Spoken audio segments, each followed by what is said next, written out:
जय श्री राम मित्रों। श्री राम जी ने कुंभकर्ण का वध किया और कुंभकर्ण का वह तेज भगवान के मुख में समा गया।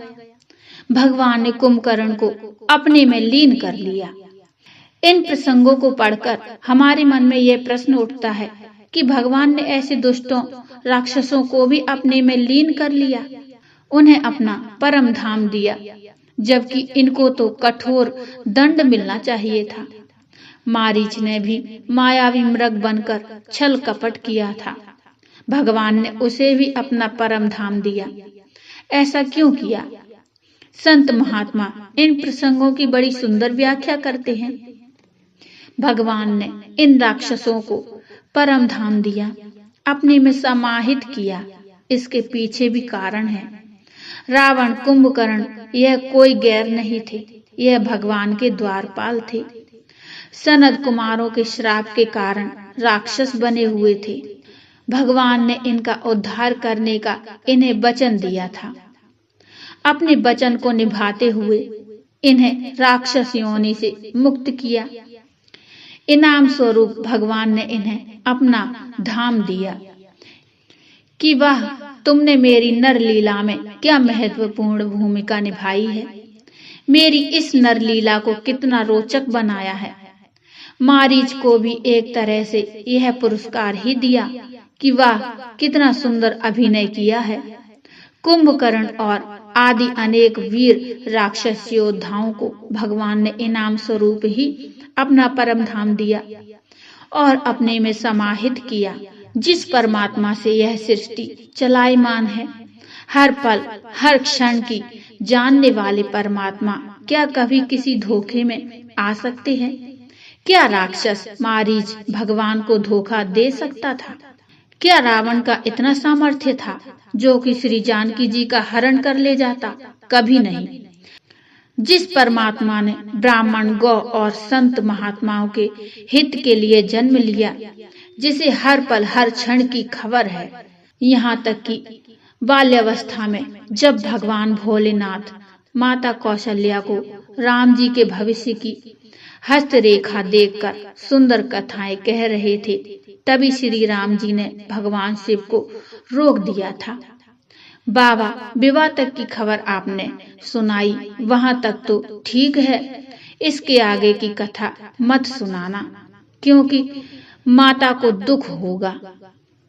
भगवान सब जानते हैं कि मुझे क्या करना है और कौन क्या करेगा। इसलिए संत कहते हैं, भगवान की लीला में संशय रखना हमारे जीवन के कल्याण में बाधक है। कुंभकर्ण वध के पश्चात उधर से मेघनाथ रणभूमि में आया, इधर से लक्ष्मण जी रणभूमि में गए। जब लक्ष्मण जी पहली बार मेघनाथ से युद्ध करने गए, तब बड़े जोश में गए थे। राम जी से आज्ञा तो ली थी, किंतु तुलसीदास जी ने प्रणाम का वर्णन नहीं किया है। लक्ष्मण जी राम जी को प्रणाम करके नहीं गए। राम जी की लीला बड़ी अद्भुत है। राम जी रामायण के पात्रों के माध्यम से अपनी लीला में यह संकेत करना चाहते हैं कि किस प्रकार, किस तरह विजय प्राप्त की जा सकती है। मेघनाद काम का स्वरूप है और काम को जोश से समाप्त नहीं किया जा सकता है। काम यदि समाप्त होगा तो बोध से होगा, ज्ञान से होगा। बोध नहीं रहा, इसी कारण लक्ष्मण जी पहली बार गए तो मेघनाद को मार नहीं पाए, और दूसरी बार जब गए भगवान से आज्ञा भी ली और भगवान को प्रणाम भी किया। पूरे होश में गए। वही मेघनाद था और वही लक्ष्मण जी थे। राम जी की कृपा से लक्ष्मण जी ने मेघनाद का वध कर दिया। इस प्रसंग से आशय यही है कि कोई अपने बल पर किसी को समाप्त करना चाहे तो यह संभव नहीं है। बिना राम जी की कृपा के काम, क्रोध, मोह, लोभ पर विजय पाना असंभव है। रामायण के प्रसंग अनेक रामायणों में अलग अलग मिलते हैं। इस प्रसंग में एक कहानी यह भी सुनने को मिलती है कि मेघनाद का वध होने पर उसकी भुजा कटकर मेघनाद के महल में गिरी। मेघनाद की पत्नी सलोचना अपने पति की भुजा देखकर जान गई कि यह भुजा मेरे पति की है। सुलोचना बहुत विलाप करने लगी।